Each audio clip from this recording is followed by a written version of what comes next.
यह सिंदूर की लाली शौर्य की कहानी है, भारत के मस्तक पर वीरता की निशानी। अध्यक्ष महोदय, भारतीय सेनाओं ने ऑपरेशन सिंदूर के नाम से एक ऐतिहासिक सैन्य कार्रवाई को अंजाम दिया। यह केवल एक सैन्य कार्रवाई नहीं थी, बल्कि यह भारत की संप्रभुता, उसकी अस्मिता, देश के नागरिकों के प्रति हमारी जिम्मेदारी और आतंकवाद के खिलाफ हमारी नीति का एक इफेक्टिव और डिसाइसिव डिमॉन्स्ट्रेशन था। अध्यक्ष महोदय, 9 टेररिस्ट इंफ्रास्ट्रक्चर टारगेट्स को प्रिसीजन के साथ, सटीकता के साथ हिट किया और इस सैन्य कार्रवाई में एक अनुमान के अनुसार 100 से अधिक आतंकवादी, मैं बहुत संभल कर बोल रहा हूं अध्यक्ष महोदय, हमारी फिगर गलत ना होने पाए, फिगर इससे बहुत अधिक है। 100 से अधिक आतंकवादी, उनके ट्रेनर, उनके प्रशिक्षक, उनके हैंडलर, लश्कर-ए-तोयबा और हिजबुल मुजाहिदीन जैसे आतंकवादी संगठनों से संबंधित थे। अध्यक्ष महोदय, 10 मई की सुबह जब भारतीय वायुसेना ने पाकिस्तान की मल्टीपल एयरफील्ड पर करारा प्रहार किया तो पाकिस्तान ने हार मानी और हॉस्टिलिटी रोकने की उन्होंने पेशकश की।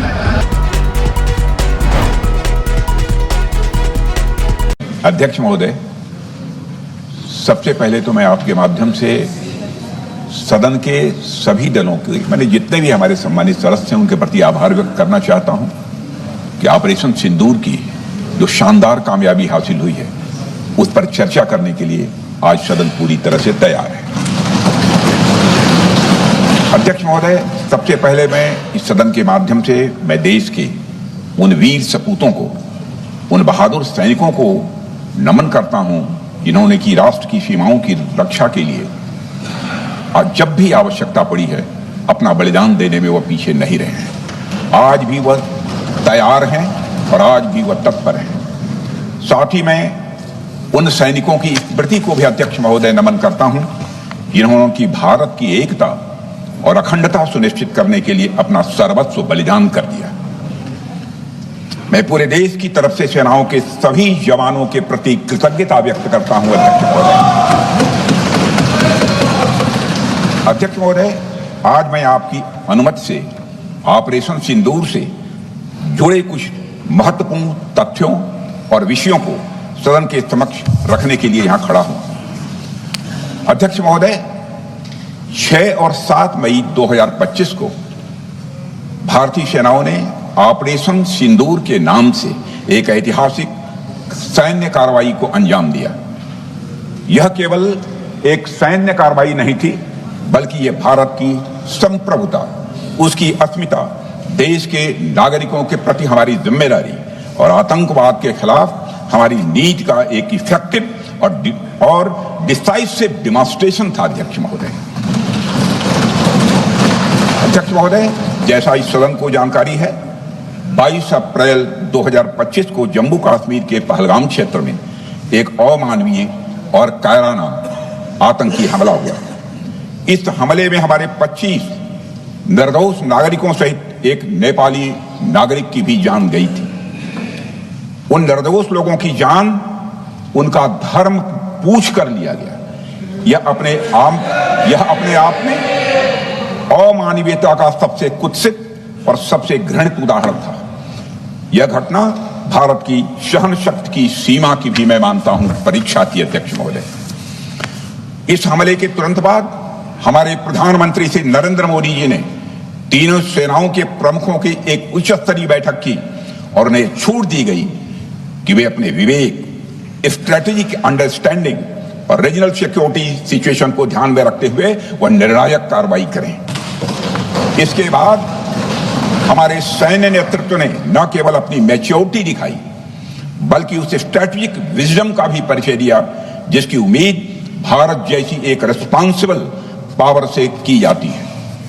अध्यक्ष महोदय, ऑपरेशन सिंदूर को अंजाम देने से पहले हमारी सेनाओं ने हर पहलू का बहुत ही गहराई के साथ अध्ययन किया। हमारे पास कई विकल्प थे, लेकिन हमने उस विकल्प को चुना जिसमें आतंकवादियों और उनके ठिकानों को अधिकतम नुकसान पहुंचे और जिसमें पाकिस्तान के आम नागरिक को कोई क्षति न होने पाए, इस बात की भी हम लोगों ने चिंता की। अध्यक्ष महोदय, हमारी सेनाओं द्वारा की गई वेल कोऑर्डिनेटेड स्ट्राइक्स ने 9 टेररिस्ट इंफ्रास्ट्रक्चर टारगेट्स को प्रिसीजन के साथ, सटीकता के साथ हिट किया और इस सैन्य कार्रवाई में एक अनुमान के अनुसार 100 से अधिक आतंकवादी, मैं बहुत संभल कर बोल रहा हूं अध्यक्ष महोदय, हमारी फिगर गलत ना होने पाए, फिगर इससे बहुत अधिक है, 100 से अधिक आतंकवादी, उनके ट्रेनर, उनके प्रशिक्षक, उनके हैंडलर, लश्कर-ए-तोयबा और हिजबुल मुजाहिदीन जैसे आतंकवादी संगठनों से संबंधित थे। ये वही आतंकी संगठन हैं जिन्होंने पाकिस्तान की सेना और ISI का, जिन्हें खुला समर्थन प्राप्त है। अध्यक्ष महोदय, 7 मई 2025 को रात्रि 1:05 भारतीय सशस्त्र बलों ने ऑपरेशन सिंदूर प्रारंभ किया, जिसमें पाकिस्तान और पाक ऑक्युपाइड कश्मीर में भारत के खिलाफ आतंकी गतिविधियों से जुड़े 9 स्थानों को निशाना बनाया गया।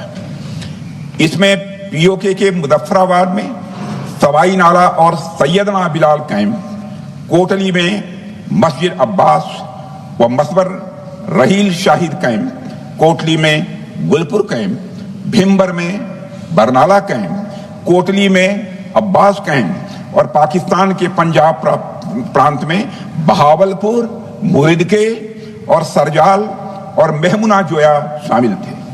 इनमें से 7 आतंकी शिविरों को भारतीय सेना ने पूरी तरह से नष्ट कर दिया,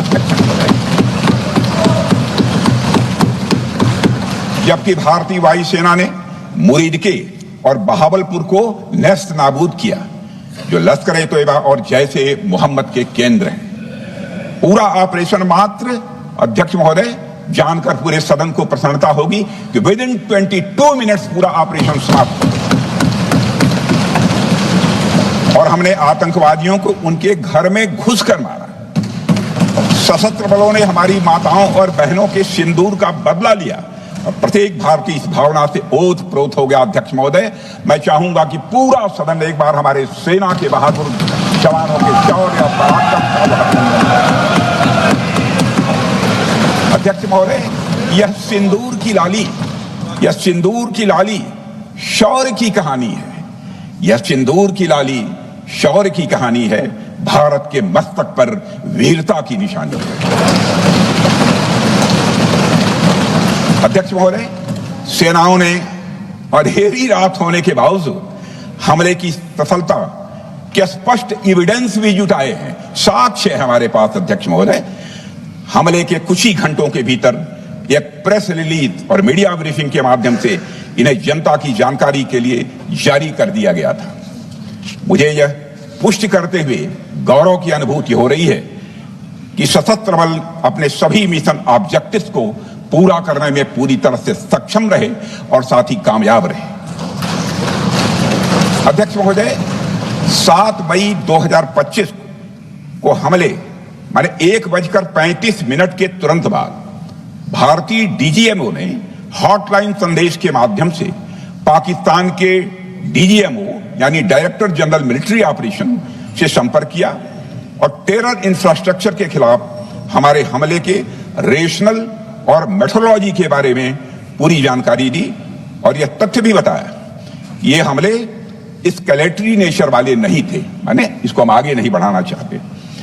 जिन मोहि मारा तीन मोहि मारे। अध्यक्ष, जिस प्रकार प्रभु हनुमान ने लंका में अपनी रणनीति बनाई थी, उसी प्रकार हमने भी उन्हीं को निशाना बनाया जिन्होंने हमें नुकसान पहुंचाया था। हालांकि पाकिस्तान ने इस रेशनल को समझने से इनकार कर दिया और अगले कुछ दिनों तक सिविलियन और सैन्य ठिकानों पर गोलीबारी करके बड़े पैमाने पर सीज फायर वायलेशन करके स्थिति को एस्केलेट करने की उसने कोशिश की। अध्यक्ष महोदय, 7-8 मई 2025 की रात को क्लियरली आइडेंटिफाइड आतंकवाद संबंधी ठिकानों पर हमारे सफल ऑपरेशन के बाद, सफल हमले के बाद पाकिस्तान ने स्थिति को एस्केलेट कर दिया और अनमैन्ड एरियल सिस्टम और अन्य साधनों का उपयोग करके भारतीय वायुसेना के बेसेस, भारतीय वायुसेना के सेंसर और सेना के फॉर्मेशन हेडक्वार्टर से लेकर ब्रिगेडों तक पर भी उसने हमला कर दिया। हालांकि हमारी इंटीग्रेटेड एयर डिफेंस ग्रिड और काउंटर यूएस ग्रिड ने इन हमलों को सफलतापूर्वक विफल कर दिया। अध्यक्ष महोदय, यस 400 यमारसैन आकाश मिसाइल सिस्टम और एयर डिफेंस गन्स बहुत प्रभावी साबित हुई हैं। अध्यक्ष महोदय, इस एस्केलेशन पर हमारा जवाबी हमला स्विफ्ट, प्रोपोर्शनेट और नवातुला था। अध्यक्ष महोदय, जिसमें 8 मई 2025 को केवल चुनिंदा पाकिस्तानी एयर डिफेंस सिस्टम और सेंसर नेटवर्क को प्रिसीजन गाइडेड मिशन द्वारा म्यूनिशंस द्वारा जो है टारगेट किया गया। अध्यक्ष महोदय, हमारी कार्रवाई पूरी तरह से सेल्फ डिफेंस में थी, न तो वह प्रोवोकेटिव थी और न तो एक्सपेंशनिस्ट थी। पाक द्वारा ये हमले 7 मई 25 से लगातार चले और 10 मई 2025 को रात लगभग 1:30 पर पाकिस्तान ने बड़े पैमाने पर भारत के ऊपर मिसाइल, ड्रोन, रॉकेट और अन्य लॉन्ग रेंज वेपन्स का इस्तेमाल किया। इसके साथ साथ उन्होंने इलेक्ट्रॉनिक वारफेयर से जुड़ी टेक्नोलॉजीज का भी सहारा लिया। अध्यक्ष महोदय, उनके निशाने पर हमारे भारतीय वायुसेना के अड्डे, थल सेना के एम्यूनिशन डिपोज, हवाई अड्डे और मिलिट्री कैंट थे।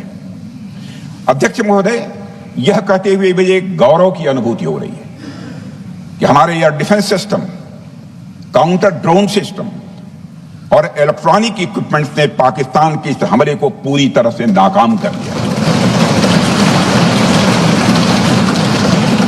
पाकिस्तान हमारे किसी भी टारगेट को हिट नहीं कर पाया। अध्यक्ष महोदय, और हमारे किसी भी इंपॉर्टेंट एसेट को नुकसान नहीं हुआ है। हमारी सुरक्षा व्यवस्था अध्यक्ष महोदय चाक चौबंद थी और हर हमले को हम लोग रोका गया। मैं इसके लिए भारतीय सेना के बहादुर सैनिकों की जमकर सराहना करता हूं, जिन्होंने दुश्मन के हर मंसूबे पर पानी फेर दिया। और अपने प्रतिपक्ष के मित्रों से भी कहना चाहता हूं, एक बार फिर से भारत के सेना के जवानों का कम से कम मेज थपथपाकर उनका अभिनंदन करते हैं। बहुत बहुत धन्यवाद। बहुत बहुत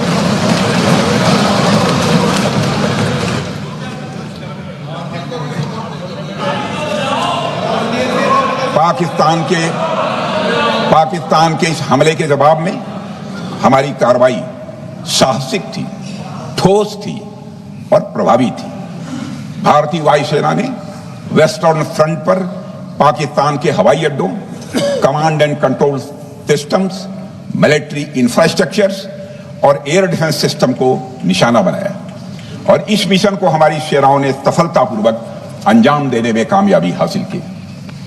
अध्यक्ष महोदय, हमारी सेनाओं ने चकलाला, सरगोधा, रफीकी, रहीम यार खान, जैकबाबाद, सुक्कुर और भोलारी जैसे बड़े एयरबेस पर प्रहार किया और पूरी दुनिया ने भारतीय वायुसेना के शौर्य और पराक्रम की तस्वीर देखी।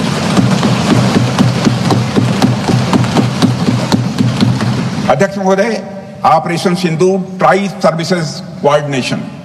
सर्विसेज कोऑर्डिनेशन का एक बेमिसाल उदाहरण था। जब भारतीय वायुसेना ने आसमान से हमले किए, हमारी थल सेना ने जमीन पर मोर्चा संभाल लिया। हमारे जवान नियंत्रण रेखा पर पूरी ताकत से डटे रहे और पाकिस्तान की हर हरकत का करारा जवाब दिया। अध्यक्ष महोदय, भारतीय नौसेना ने भी, लोग पूछते हैं भारतीय नौसेना का क्या रोल था, भारतीय नौसेना ने भी उत्तरी अरब सागर में अपनी तैनाती मजबूत कर दी। भारतीय नौसैनिकों ने पाकिस्तान को यह साफ संदेश दिया कि हम समुद्र से लेकर जमीन तक पाकिस्तान के हर महत्वपूर्ण ठिकानों पर प्रहार करने में न केवल सक्षम हैं बल्कि हम तैयार हैं। अध्यक्ष महोदय, इस ऑपरेशन का मकसद टेररिस्ट कैंप्स और उनके सपोर्टर्स को टारगेट करना, उन्हें नेस्त नाबूद करना था और यह साफ संदेश देना था कि भारत आतंकवाद के विरुद्ध जीरो टॉलरेंस रखता है। भारत ने कार्रवाई इसलिए रोकी क्योंकि कॉन्फ्लिक्ट के पहले और उसके दौरान जो भी पॉलिटिकल और मिलिट्री ऑब्जेक्टिव्स तय किए गए थे उसे हम पूरी तरह से हासिल कर चुके थे।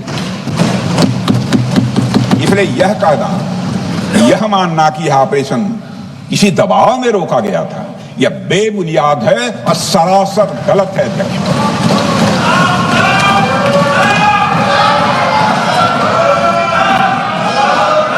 मैं सदन को फिर से आश्वस्त करना चाहता हूं, आपने राजनैतिक जीवन में अध्यक्ष महोदय, मैं आपके माध्यम से सदन को आश्वस्त करना चाहता हूं, अपने राजनीतिक जीवन में जानबूझकर कभी भी असत्य न बोलूं, इसकी भरपूर कोशिश की है मैंने, चाहे सदन हो अथवा सदन के बाहर। अध्यक्ष महोदय, मैं आपके माध्यम से सदन को यह भी अवगत कराना चाहता हूं,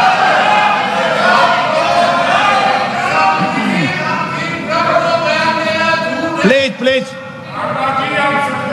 बैठिए।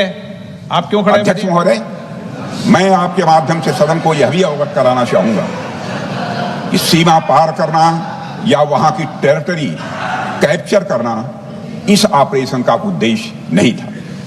ऑपरेशन सिंदूर प्रारंभ करने का मकसद था अध्यक्ष महोदय, उन टेरर नर्सरीज को खत्म कर देना जिन्हें पाकिस्तान ने बरसों से पाला पोसा था।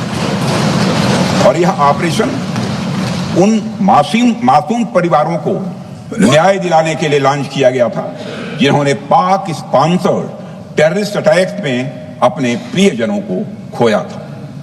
हमारी सेनाओं ने सिर्फ उनको टारगेट किया जो इन आतंकियों को सपोर्ट करते हुए भारत पर हमला करने की कोशिश में लगातार शामिल थे।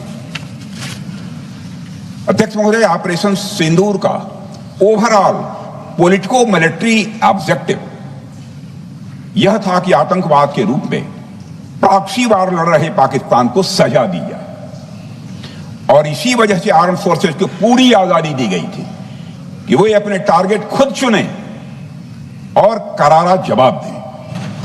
और इस ऑपरेशन का उद्देश्य कोई भी युद्ध छेड़ना नहीं था, बल्कि फोर्स के डिमॉन्स्ट्रेटिव यूज से एडवर्सरी को झुकने के लिए मजबूर करना था। 10 मई की सुबह जब भारतीय वायुसेना ने पाकिस्तान की मल्टीपल एयरफील्ड पर करारा प्रहार किया तो पाकिस्तान ने हार मान ली अध्यक्ष महोदय, और हॉस्टिलिटी रोकने की कोशिश की। अब रोक दीजिए महाराज। उन्होंने एक कोशिश की, हमारे डीएमओ से बात की, महाराज अब रोक दीजिए, बहुत हो गया। यह पेशकश इस कैबिनेट के साथ स्वीकार की गई थी। सुने, रुकिए तो रुकिए, बता दूंगा,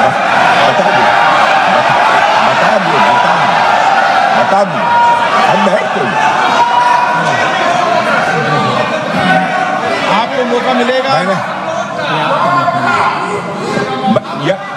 यह क्यों रुका, इसका पहले ही मैं पूरी तरह से वर्णन कर चुका है अध्यक्ष महोदय। मैं नेता प्रतिपक्ष को बहुत सम्मान के साथ कहना चाहता हूं कि कृपया एक बार मेरा पूरा भाषण पूछ लें। आपको प्रश्न पूछने की पूरी आजादी है, आप पूछ सकते हैं, मैं उसका उत्तर दूंगा। अध्यक्ष महोदय, 10 मई की सुबह जब भारतीय वायुसेना ने पाकिस्तान की मल्टीपल एयरफील्ड पर करारा प्रहार किया तो पाकिस्तान ने हार मान ली और हॉस्टिलिटी रोकने की उन्होंने पेशकश की।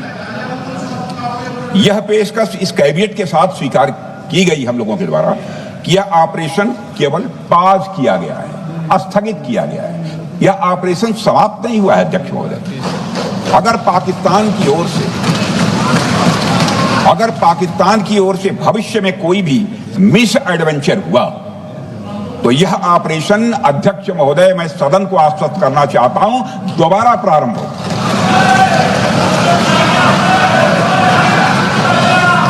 अध्यक्ष महोदय, भारतीय वायुसेना के जबरदस्त हमलों, नियंत्रण रेखा पर थल सेना की मजबूत जवाबी कार्रवाई और नौसेना के हमलों के डर ने पाकिस्तान को झुकने के लिए मजबूर कर दिया अध्यक्ष महोदय। और पाकिस्तान की हार उनकी एक सामान्य विफलता नहीं थी, बल्कि यह उसके सैन्य बल और मनोबल या दोनों की एक हार थी। 10 मई को पाकिस्तान के डीजीएमओ ने भारत के डीजीएमओ से संपर्क किया और सैन्य कार्रवाइयों को रोकने की अपील की। मैं सदन में यह बात फिर से दोहराना चाहूंगा कि पाकिस्तान के डीजीएमओ ने भारत के डीजीएमओ से संपर्क किया और सैन्य कार्रवाइयों को रोकने की अपील की। 12 मई को दोनों देशों के डीजीएमओ के बीच औपचारिक संवाद हुआ और दोनों पक्षों ने सैन्य कार्रवाइयों पर विराम लगाने का निर्णय लिया। अध्यक्ष महोदय, हमारे सैनिकों का जो मनोबल, मातृभूमि की रक्षा करने का जो उनका समर्पण है, ऑपरेशन सिंदूर के दौरान उसका दर्शन 140 करोड़ से अधिक भारतवासियों ने देखा। मुझे खुद भी और प्रधानमंत्री जी को सीमावर्ती क्षेत्रों में जाकर हमारे जवानों से मुलाकात का अवसर मिला है।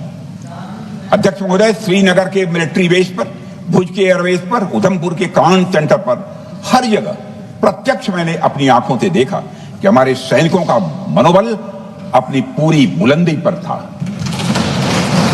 उनकी आंखों में विश्वास है और उनका संकल्प अडिग है। वे न केवल भारत की सीमाओं की रक्षा कर रहे हैं, बल्कि हमारे राष्ट्रीय स्वाभिमान की भी अध्यक्ष महोदय रक्षा कर रहे हैं। अध्यक्ष महोदय, किसी भी देश में जनता सत्ता पक्ष को और विपक्ष को अलग अलग दायित्व सौंपती है, दोनों को अलग अलग दायित्व, और हेल्दी डेमोक्रेसी में तो स्वाभाविक है। सत्ता पक्ष का काम होता है जनता के हितों को ध्यान में रखते हुए कार्य करना, और विपक्ष का काम होता है सरकार से जनता के मुद्दों से संबंधित जरूरी प्रश्न पूछना। ऑपरेशन सिंदूर क्यों शुरू किया गया, इसकी जानकारी पहले भी दी गई है और आज भी मैंने सदन को दी है। अध्यक्ष महोदय, कभी कभी हमारे प्रतिपक्ष के लोग ये पूछते रहे हैं कि हमारे कितने बीमार गिरे। मुझे लगता है उनका यह प्रश्न हमारी राष्ट्रीय जनभावनाओं का सही से प्रतिनिधित्व नहीं कर रहा है। मुझे लगता है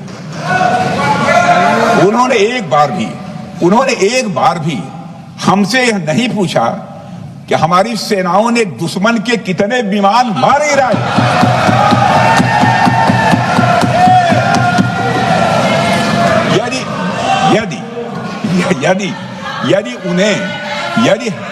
यदि उन्हें प्रश्न पूछना ही है अध्यक्ष महोदय, तो उनका प्रश्न यह होना चाहिए, क्या भारत ने आतंकवादी ठिकानों को तबाह किया? तो उसका उत्तर है हाँ।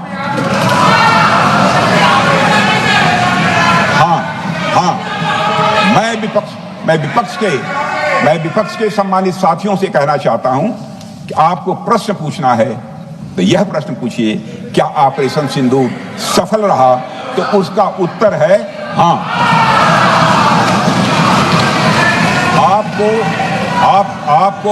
आपको प्रश्न पूछना है तो यह प्रश्न पूछिए कि जिन आतंकियों ने हमारी बहनों, हमारी बेटियों का सिंदूर मिटाया, क्या हमारी सेनाओं ने ऑपरेशन सिंदूर में उन आतंकियों के आकाओं को मिटाया? तो इसका उत्तर है हाँ। और आपको प्रश्न पूछना है तो यह पूछिए कि इस ऑपरेशन में क्या हमारे जाबाज सैनिकों को कोई क्षति हुई है? तो उसका उत्तर है नहीं। अध्यक्ष महोदय, लक्ष्य जब बड़े हो तो अपेक्षाकृत छोटे मुद्दों पर हमारा ध्यान नहीं जाना चाहिए। लक्ष्य बड़े हों तो छोटे मुद्दों पर, अपेक्षाकृत जो छोटे मुद्दे होते हैं कंपैरेटिवली, उन पर ध्यान नहीं जाना चाहिए, क्योंकि छोटे मुद्दों पर ही ध्यान देते रहने से देश की सुरक्षा और सैनिकों के सम्मान और उत्साह जैसे बड़े मुद्दों से ध्यान हट सकता है, जैसा कि विपक्ष के हमारे कुछ साथियों के साथ हो रहा है। अब चूंकि विपक्ष के मित्र ऑपरेशन सिंदूर को लेकर उचित प्रश्न नहीं पूछ पा रहे हैं, तो उन्हें मैं क्या बताऊं अध्यक्ष महोदय।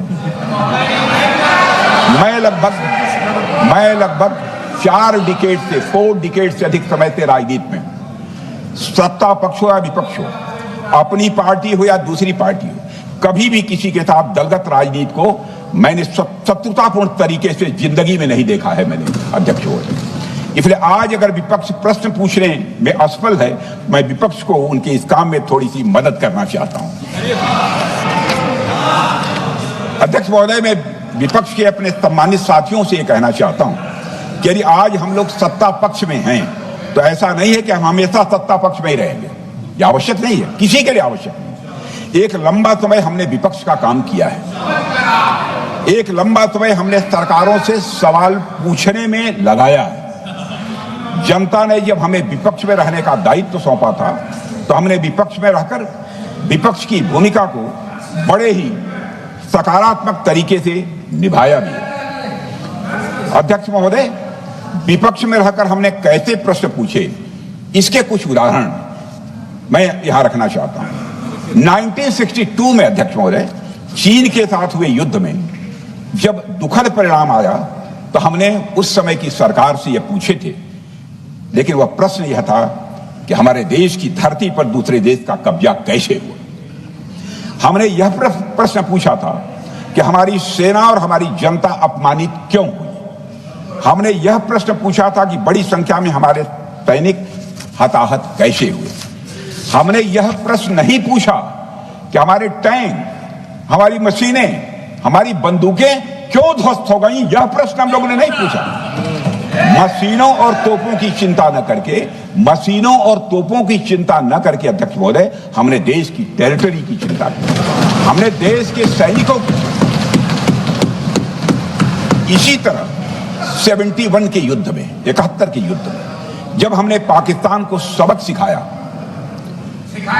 मैं उस समय की सरकार को मैं बधाई देना चाहता हूं। हमने अपने राजनीतिक और सैन्य नेतृत्व की प्रशंसा की। हमने ये नहीं देखा कि किस दल की सरकार है, किस विचारधारा की सरकार है, इसकी चिंता नहीं की कभी। हमारे नेता अटल बिहारी वाजपेयी ने संसद में खड़े होकर उस समय के नेतृत्व की प्रशंसा की थी। हमने इस बात की खुशी जाहिर कि हमने अपने शत्रु को सबक सिखाया। हमने उस दौरान यह प्रश्न नहीं पूछा कि सबक सिखाने के दौरान में भारत के कितने प्लेन्स गिरे, भारत के कितने इक्विपमेंट्स बर्बाद हुए। यह प्रश्न अध्यक्ष महोदय उस समय भी हम लोगों ने नहीं पूछा। अध्यक्ष महोदय, यदि मैं इसे और भी प्रैक्टिकल तरीके से समझाऊं, तो किसी भी परीक्षा के परिणाम में रिजल्ट मैटर करता है। यदि किसी परीक्षा में कोई बच्चा अच्छे मार्क्स लेकर आ रहा है तो हमारे लिए उसके मार्क्स मैटर करने चाहिए। हमें इस बात का ध्यान नहीं रखना चाहिए कि एग्जाम के दौरान उसकी पेंसिल टूट गई थी या उसकी पेन खो गई।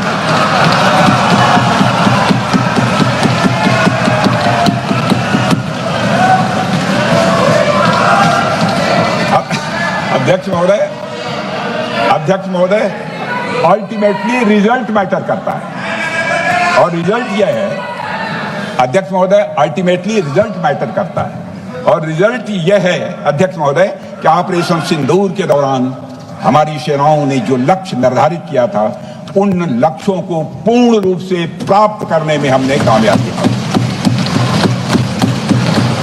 अध्यक्ष महोदय, भारत हमेशा से पाकिस्तान सहित अपने पड़ोसी देशों से मित्रता और सौहार्द सहयोगपूर्ण संबंध का सदैव इच्छुक रहा है। इसके लिए भारत की सभी सरकारों ने ईमानदारी से प्रयास भी किए हैं। वह चाहे आदरणीय लाल बहादुर शास्त्री जी हों या अटल बिहारी वाजपेयी जी हों या हमारे स्वर्गीय मनमोहन सिंह जी हों या प्रधानमंत्री श्री नरेंद्र मोदी जी, सभी ने हमेशा चाहा है कि इस इलाके में शांति और समृद्धि बनी रहे। सभी ने यह चाहा। अध्यक्ष महोदय, यह बात हमारी सिविलाइजेशनल वैल्यूज के साथ मेल खाती है, इसलिए ऐसा हुआ। अध्यक्ष महोदय, पूरा विश्व जानता है कि पूर्व प्रधानमंत्री से अटल बिहारी वाजपेयी जी ने शांति का संदेश लेकर 1999 में लाहौर बस यात्रा की थी। वह सिर्फ एक यात्रा नहीं थी, वह यात्रा भारत की संस्कृति और शांति की प्रतीक थी। यह हमारे भारत की प्रकृति थी। लाहौर पहुंचकर अटल बिहारी वाजपेयी जी ने मीनारे पाकिस्तान पर विजिटर्स रूप में जो लिखा था, जिसका जिक्र लोग आज भी करते हैं, और उन्होंने लिखा था, उसकी मैं चर्चा करता हूं। उन्होंने लिखा था कि मीनारे पाकिस्तान से मैं पाकिस्तान की जनता को यह विश्वास दिलाना चाहता हूं कि भारत अस्थायी शांति और मित्रता का आकांक्षी है। मैंने पहले भी कहा है और फिर भी कहता हूं, एक स्थिर और समृद्ध पाकिस्तान भारत के हित में है, इसमें कोई संदेह नहीं होना चाहिए। अध्यक्ष महोदय, यह हमारी सोच थी, यह हमारी शांति की पहल थी। यह पहल हमारी हजारों साल पुरानी सांस्कृतिक चेतना, हमारी नैतिक शक्ति और हमारी सभ्यता के उन मूल्यों से निकली थी जो शांति को शक्ति मानती है। अध्यक्ष महोदय, लेकिन हमारे शांति के प्रयास को हमारी नाइविटी, उदारता या सरलता समझ लिया गया। जब हम शांति के लिए कदम बढ़ा रहे थे, उसी वक्त पाकिस्तान कारगिल में घुसपैठ की साजिश रच रहा था।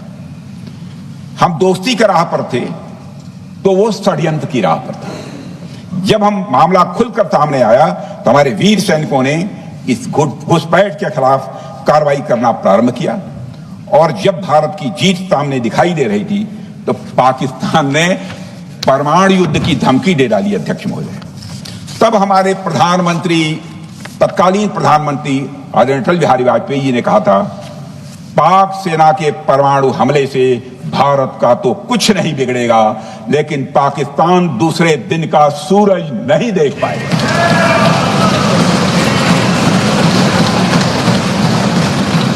यानी अटल जी जो शांति का पैगाम लेकर गए, वही अटल जी शक्ति का भी परिचय देने में तनिक भी नहीं हिचके। यही है भारत। अध्यक्ष महोदय, यह सामर्थ्य का उद्घोष था। यह एक स्पष्ट संदेश था कि भारत शांति चाहता है, लेकिन अगर कोई हमारी संप्रभुता को चुनौती देगा तो उसका जवाब भी उतनी ही दृढ़ता से दिया जाएगा। अध्यक्ष महोदय, 2015 में जब हमारे प्रधानमंत्री मोदी जी ने लाहौर जाकर नवाज शरीफ से मुलाकात की तो भारत ने फिर से दोस्ती का हाथ बढ़ाया। भारत ने फिर से दोस्ती का हाथ बढ़ाया।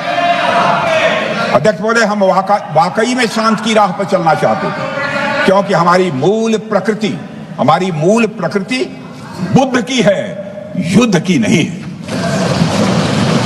हमारी सरकार ने भी पाकिस्तान के साथ शांति स्थापित करने के अनेक प्रयत्न किए हैं, लेकिन बाद में हमने 2016 में सर्जिकल स्ट्राइक से, 2019 में बालाकोट में एयर स्ट्राइक से और 2025 के ऑपरेशन सिंदूर से हमने शांति स्थापित करने का दूसरा रास्ता अपनाया है। अध्यक्ष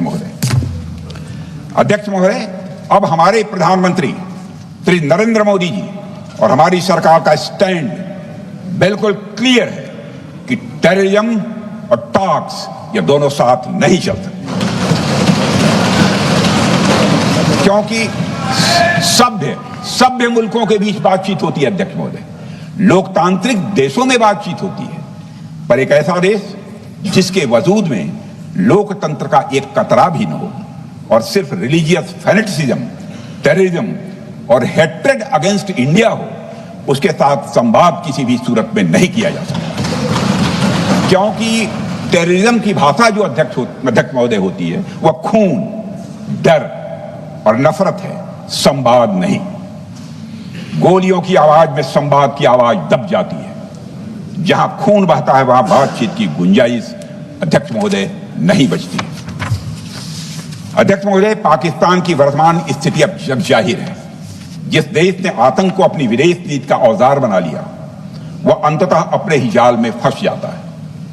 पाकिस्तान की नीति और चरित्र को लेकर कोई भ्रम नहीं रहना चाहिए। यह एक ऐसा देश है जो वैश्विक आतंकवाद की नर्सरी है और उन्होंने इसको अपनी स्टेट पॉलिसी का भी एक आधार बनाया हुआ है। अध्यक्ष महोदय, ऑपरेशन सिंदूर के दौरान पूरी दुनिया ने देखा है कि पाकिस्तान में सरकार आतंकवादियों के लिए स्टेट फ्यूनरल का इंतजाम कर रही है और सैन्य अधिकारी भी आतंकवादियों के जनाजे में भाग लेते हैं। यह वही देश है जो सीमा पर सैनिकों से लड़ने का साहस नहीं जुटा पाता, इसलिए निर्दोष नागरिकों, बच्चों और तीर्थ यात्रियों को आतंकवाद का निशाना बनाता है। पाकिस्तान की सेना और आईएसआई आतंकवाद को एक प्रॉक्सी वार के रूप में अध्यक्ष महोदय इस्तेमाल करती हैं और उसके सहारे वे भारत को डिस्टेबलाइज करने का सपना देखती हैं। अध्यक्ष महोदय, मैं लोकतंत्र के मंदिर में खड़े होकर यह बात कह रहा हूं कि भारत को 1000 कट्स देने का सपना पालने वालों को नींद से जग जाना चाहिए। यह मोदी जी के नेतृत्व वाला नया भारत है जो आतंकवाद के खिलाफ किसी हद तक जा सकता है।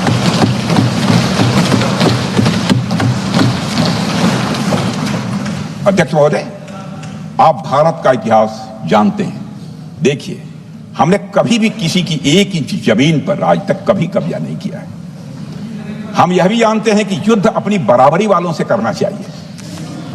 ऐसा गोस्वामी तुलसीदास जी ने लिखा है और गोस्वामी तुलसीदास जी कहते हैं कि नीति ऐसी ही होनी चाहिए, प्रीति और बैर बराबरी वाले से ही करनी चाहिए। शेर यदि मेढकों को मारे तो उसका बहुत अच्छा संदेश नहीं आता है अध्यक्ष महोदय। और अध्यक्ष महोदय, हमारे देश की सेना शेर है।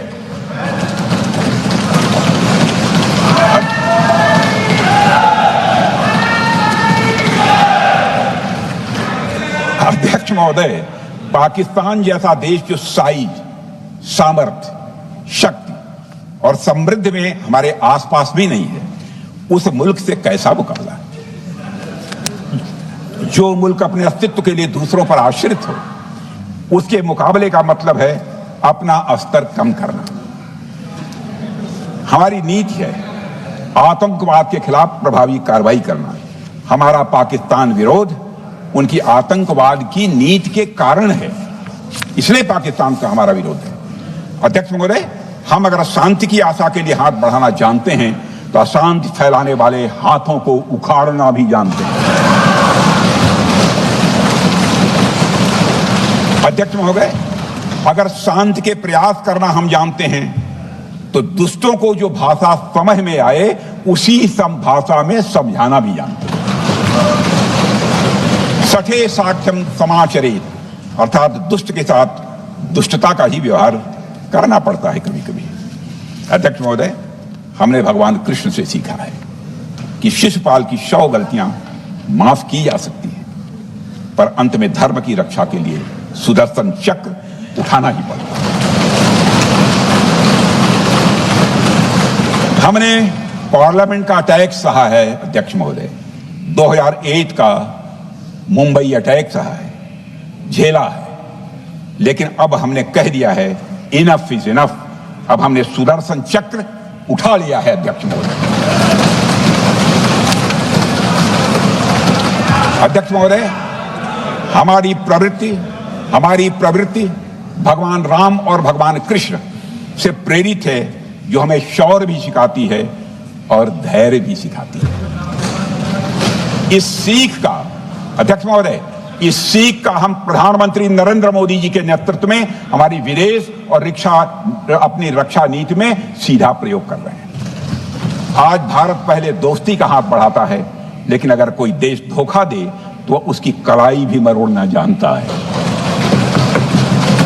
अध्यक्ष महोदय, हमारी नीति स्पष्ट है कि हमने एक समय लाहौर बस यात्रा की भाषा में बात की थी तो पाकिस्तान ने हमारी उस भाषा को नहीं समझा, तो अब हम उन्हें बालाकोट स्ट्राइक की भाषा में जवाब देंगे।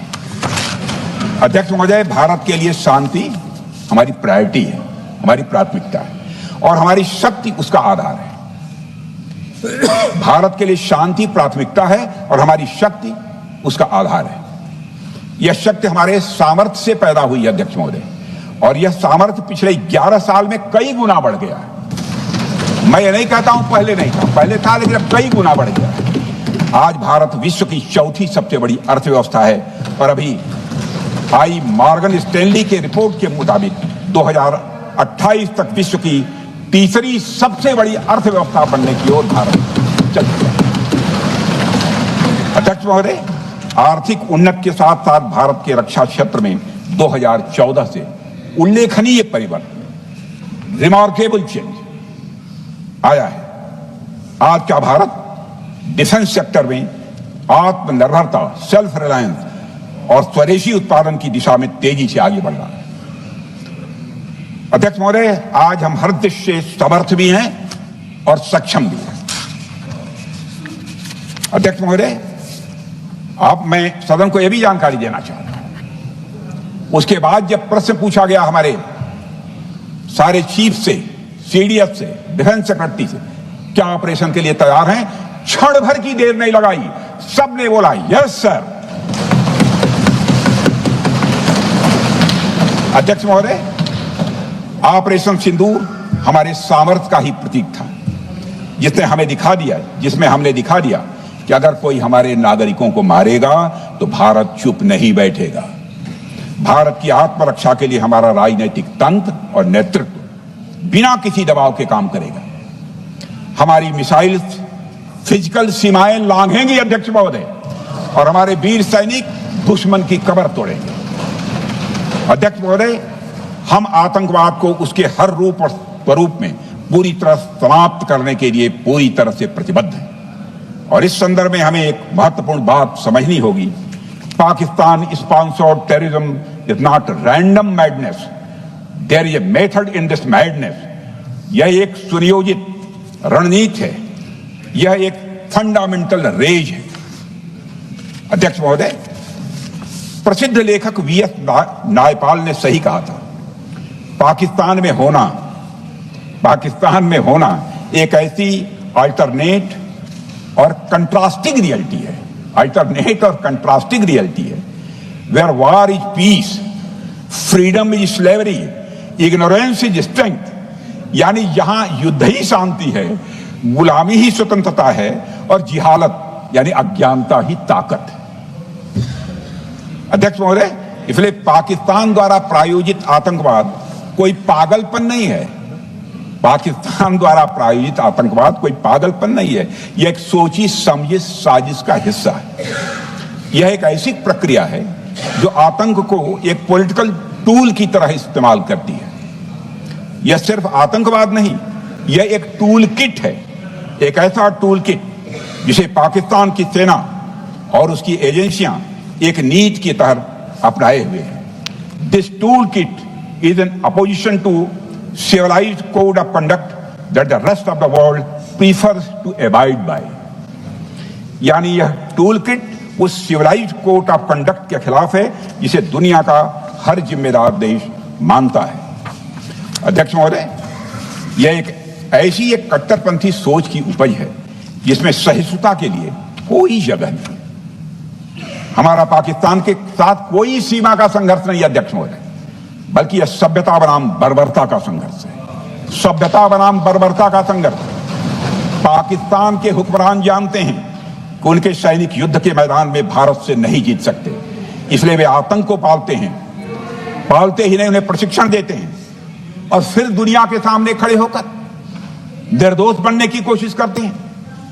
अध्यक्ष महोदय, पाकिस्तान दोहरे मापदंड और झूठ की बुनियाद पर खड़ा हुआ एक ऐसा देश है जो अब फेल्ड स्टेट के तौर पर देखा जा रहा है। भारत ने ऑपरेशन सिंदूर के जरिए पूरी दुनिया को दिखा दिया है कि हम इस आतंकवाद के गंदे खेल को जड़ से एक समाप्त करने का संकल्प ले चुके हैं। अध्यक्ष महोदय, जब अटल जी प्रधानमंत्री थे तब पाकिस्तान के साथ कंबोजिट डायलॉग के लिए भारत की शर्त थी कि पाकिस्तान अपनी जमीन का प्रयोग भारत के खिलाफ टेररिज्म फैलाने के लिए नहीं करेगा। एक कंपोजिट डायलॉग के लिए भारत की शर्त थी, जिसे पाकिस्तान ने भी मान लिया था उसमें। लेकिन दुर्भाग्य से 2009 में शर्म एल शेख में तत्कालीन सरकार ने एक बड़ी भूल की, जब कंपोजिट डायलॉग प्रोसेस से पाकिस्तान प्रायोजित आतंकवाद को डीलिंक कर दिया गया। यानी बातचीत जारी रखने के लिए पाकिस्तान द्वारा अपनी जमीन को आतंकवाद के लिए प्रयोग न करने की शर्त को ही डाइल्यूट कर दिया गया। मैं मानता हूं यह भारत की स्ट्रेटेजिक पोजीशनिंग को कमजोर करने वाला एक कदम था। अध्यक्ष महोदय, ऐसी ही एक और गंभीर चूक तत्कालीन सरकार ने 2006 में हमारा में भी हुई थी, जब पाकिस्तान को आतंकवाद का विक्टिम माना गया और एक ज्वाइंट एंटी टेरर मैकेनिज्म बनाने पर सहमति भी हुई थी। 2006 की बात कर रहा हूं। अध्यक्ष महोदय, यह सोचने वाली बात है कि जो देश आतंक को पैदा करता है, उसे पालता है, उस देश को ही आतंक से पीड़ित मान लेना कितना बड़ा स्ट्रेटेजिक ब्लंडर है। अध्यक्ष महोदय, आतंकवाद के खिलाफ हमारी लड़ाई अब केवल सीमा पर नहीं है, बल्कि वैचारिक मोर्चों पर भी लड़ी जा रही है। इसी उद्देश्य से प्रधानमंत्री जी कई हाई लेवल डेलीगेशंस का गठन भी उन्होंने किया था, जिसमें हमारे लगभग अधिकांश दलों के सम्मानित सदस्य उसमें शामिल थे। उसमें विभिन्न राजनीतिक दलों के रिप्रेजेंटेटिव शामिल हैं और सचमुच इस समिति ने वैश्विक मंचों पर जाकर भारत की बात बहुत ही प्रभावी तरीके से रखी और आतंकवाद के विरुद्ध वैश्विक समर्थन को उन्होंने मजबूत किया। अध्यक्ष महोदय, मैं उन सभी डेलीगेशन के सम्मानित सदस्यों के प्रति शीश झुकाकर आभार व्यक्त करना चाहता हूं, जिन्होंने भारत का आतंकवाद के खिलाफ स्टैंड तथा जीरो टॉलरेंस की पॉलिसी और ऑपरेशन सिंदूर के बारे में दुनिया के देशों को सही तरीके से अवगत कराया, प्रभावी तरीके से अवगत कराया। अध्यक्ष महोदय, ऑपरेशन सिंदूर को लेकर सर्वदलीय बैठक भी हुई।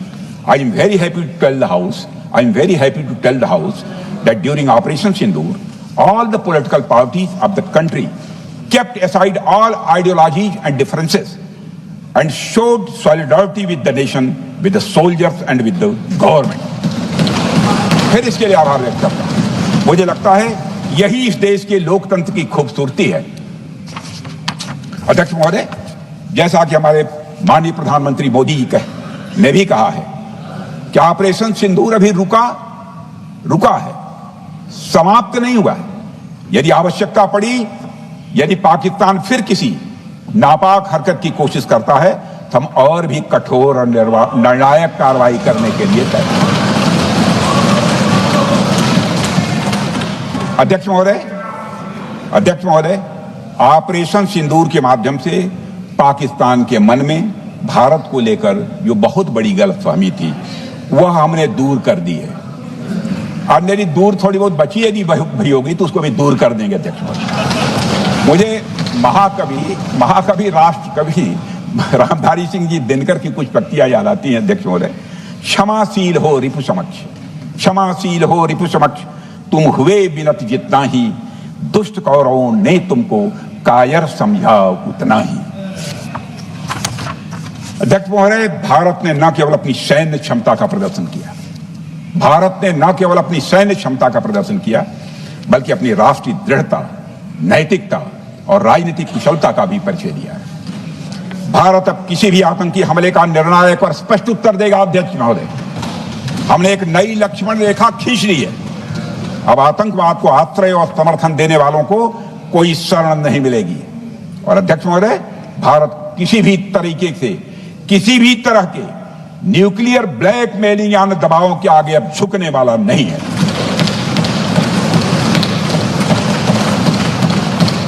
अध्यक्ष महोदय, ऑपरेशन सिंदूर के माध्यम से जो हमने किया और उससे पहले सर्जिकल स्ट्राइक और एयर स्ट्राइक के जरिए जो संदेश दिया गया, वह बहुत पहले ही हो जाना चाहिए, लेकिन जो होता है समय पर ही होता है। अध्यक्ष महोदय, हमारी सरकार ने आतंकवाद के खिलाफ हमारी जीरो टॉलरेंस की नीति को दुनिया के हर मंच पर पूरी तरह से स्पष्ट कर दिया है और हम उस पर कोई समझौता किसी भी सूरत में नहीं करने वाले हैं। अभी कुछ सप्ताह पहले मुझे शंघाई कोऑपरेशन ऑर्गेनाइजेशन की डिफेंस मिनिस्टर्स मीटिंग में जाने का अवसर मिला था। वहां जो डिक्लेरेशन तैयार किया जा रहा था, उसमें आतंकवाद पर भारत का स्टैंड डाइल्यूट हो रहा था। हमने साफ कह दिया कि जब तक आतंकवाद के मुद्दे पर भारत का स्टैंड रखा नहीं जाएगा, हम किसी ज्वाइंट स्टेटमेंट पर साइन नहीं करेंगे और इसकी वजह से वहां कोई ज्वाइंट स्टेटमेंट नहीं आया।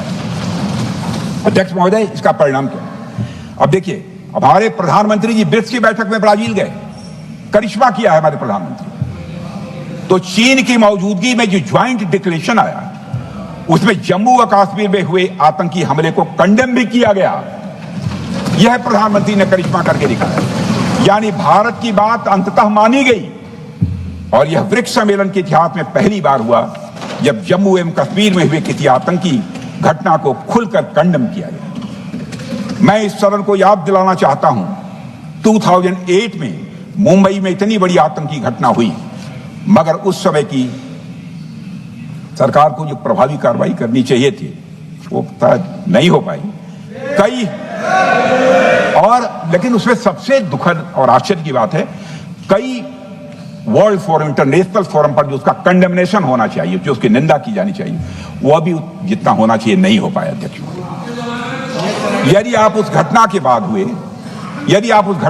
हुए ब्रिक्स सम्मेलन के डॉक्यूमेंट्स उठाकर देख लीजिए, मुंबई आतंकी हमले का कहीं जिक्र भी नहीं है।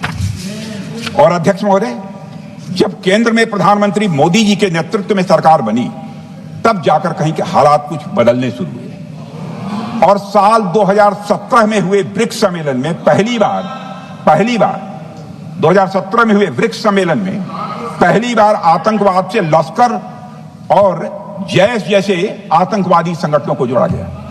यह भी अपने में करिश्माई काम था। यह परिस्थिति इसलिए बनी क्योंकि इसके ठीक एक साल पहले उरी की घटना के भारत की सेनाओं ने सीमा पर जाकर सर्जिकल स्ट्राइक की थी। हमने दुनिया को बताया कि आतंकवाद के खिलाफ हम सरहद के इस पार भी मारेंगे और जरूरत पड़ी तो आतंकियों के घर में घुसकर भी मारेंगे। यह बदलाव प्रधानमंत्री मोदी जी के नेतृत्व में आया।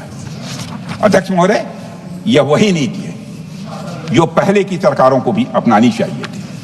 उन सरकारों को जिनके शासनकाल में भारत ने सबसे भीषण आतंकी हमलों का सामना किया, जिनमें 2008 का मुंबई हमला आज भी हर हिंदुस्तानी के जहन में बैठा हुआ है, जिंदा है, एक न भूलने वाली त्रासदी के रूप में जिंदा है। अध्यक्ष महोदय, मैं श्री प्रणब मुखर्जी जी ने अपनी किताब द कोलिशन ईयर्स में लिखा है, मेरे पास है भी वो, कोलिशन ईयर्स में लिखा है कि जब मुंबई अटैक हुआ था, प्रणोदा ने लिखा है, जब मुंबई अटैक हुआ था, India had evidence that the terrorist came from Karachi port. Pakistan के नॉन स्टेट एक्टर्स के बहाने पूरी दुनिया में को पूरी दुनिया में कोई मान नहीं रहा था। उन्होंने लिखा है प्रणोदा ने, and I quote, amid heated debates within the cabinet, there was a demand for military intervention which I rejected. यह उन्होंने लिखा, मैंने नहीं लिखा, अनकोट। अध्यक्ष महोदय, भारतीय विदेश सेवा के एक वरिष्ठ अधिकारी ने भी अपनी किताब में इस बात की पुष्टि की है, जिनका नाम है अजय विसारिया, और वो शायद फॉरेन सेक्रेटरी थे, कि मुंबई हमले के तुरंत बाद एक उच्च स्तरीय बैठक हुई थी जिसमें तत्कालीन विदेश मंत्री प्रणोदा ने पूछा व्हाट शुड बी डन। तो विदेश सचिव शिवशंकर मेनन जी ने सुझाव दिया कि भारत मोरदके में लश्कर-ए-तोयबा के मुख्यालय पर क्रूज मिसाइल से हमला कर सकता है। यह सुनकर प्रणोदा ने चश्मा उतारकर साफ किया और सभी अधिकारियों को धन्यवाद देकर बैठक समाप्त कर दी। अध्यक्ष महोदय, उस समय की सरकार ने जो सही समझा वो किया, पर मैं मानता हूं कि अगर तब की सरकार ने भी 2016 सर्जिकल स्ट्राइक, 2019 एयर स्ट्राइक जैसे निर्णायक और कठोर कदम उठाए होते तो पाकिस्तान की स्ट्रेटेजिक कैलकुलस बदल सकती थी। एक पावरफुल और डिसाइसिव एक्शन पाकिस्तान और उनकी सेना के द्वारा इस 500 टेररिस्ट ऑर्गेनाइजेशंस के लिए बड़ा डिसइंसेंटिव साबित हो सकती थी। अध्यक्ष महोदय, 2008 में मुंबई हमलों के बाद उस समय की सरकार ने सिर्फ बातचीत का मार्ग चुना था। मैं स्पष्ट करना चाहता हूं, यह कोई आलोचना नहीं है अध्यक्ष महोदय, न उस सरकार की, न उस समय के प्रधानमंत्री की, और न ही उन नेताओं की। उस समय की लीडरशिप को जो सही लगा उन्होंने वह निर्णय लिया। अध्यक्ष महोदय, बस मैं इतना ही कहना चाहता हूं कि आज का भारत अलग सोचता है और अलग तरीके से काम करता है। हमारा मानना है यह आपका प्रतिद्वंदी आतंक को रणनीति बना चुका हो और बातचीत की भाषा नहीं समझता हो तो standing firm and being decisive के अलावा कोई विकल्प नहीं बचता है। अध्यक्ष महोदय, आज हमारे प्रधानमंत्री मोदी जी के नेतृत्व में भारत वह देश नहीं रहा जो पहले था। To-day doziers have been replaced by decisive action. Two-day doziers have been replaced by decisive action. आज भारत सहता नहीं है, भारत जवाब देता है। अध्यक्ष महोदय, आज भारत आतंक की जड़ तक जाता है और उसे उखाड़ फेंकने का सामर्थ्य रखता है। अध्यक्ष महोदय, मैं इस सदन को और देश की जनता को यह विश्वास दिलाना चाहता हूं कि हमारी सरकार, हमारी सेनाएं और हमारी लोकतांत्रिक संस्थाएं सब मिलकर, हम और ये सारे लोग सभी मिलकर देश की एकता, अखंडता और सुरक्षा के लिए जो भी कदम उठाना आवश्यक होगा वह कदम उठाएंगे और उसके प्रति हम पूरी तरह से कमिटेड हैं। अध्यक्ष महोदय, अंत में मैं केवल इतना ही कहना चाहता हूं, यह समय एकजुट होकर अपनी सुरक्षा, संप्रभुता और आत्मसम्मान की रक्षा के संकल्प को और अधिक मजबूत करने का है। हमें यह याद रखना होगा कि हमारी सामाजिक और राजनीतिक एकता ही यह हमारी सबसे बड़ी ताकत है। अध्यक्ष महोदय, आतंकवाद को समर्थन देने वालों को यह स्पष्ट संदेश चला गया है कि भारत अपनी मातृभूमि की रक्षा के लिए पूरी तरह से संकल्पबद्ध है। आइए हम सभी दलगत भाव से ऊपर उठकर संघवरध्वम के मंत्र से प्रेरणा लेकर एक साथ खड़े हो जाएं और हम इस राष्ट्रीय संकल्प को मजबूत करें। यही हम सबका राष्ट्रीय दायित्व है। और इन्हीं शब्दों के साथ अध्यक्ष महोदय, आपने मुझे विचार रखने का अवसर दिया, आपके प्रति आभार व्यक्त करते हुए और अपने सभी सम्मानित सदस्यों के प्रति धन्यवाद व्यक्त करते हुए अपना निवेदन समाप्त करता हूं। सबने शांतिपूर्वक हमारे साथ जुड़े रहने के लिए सब्सक्राइब करें देश रोजाना के YouTube चैनल को और नई वीडियो की नोटिफिकेशन पाने के लिए बेल आइकन जरूर दबाएं। अगर आप ये वीडियो Facebook या Instagram पर देख रहे हैं तो पेज को लाइक और फॉलो जरूर करें और ज्यादा से ज्यादा शेयर करें।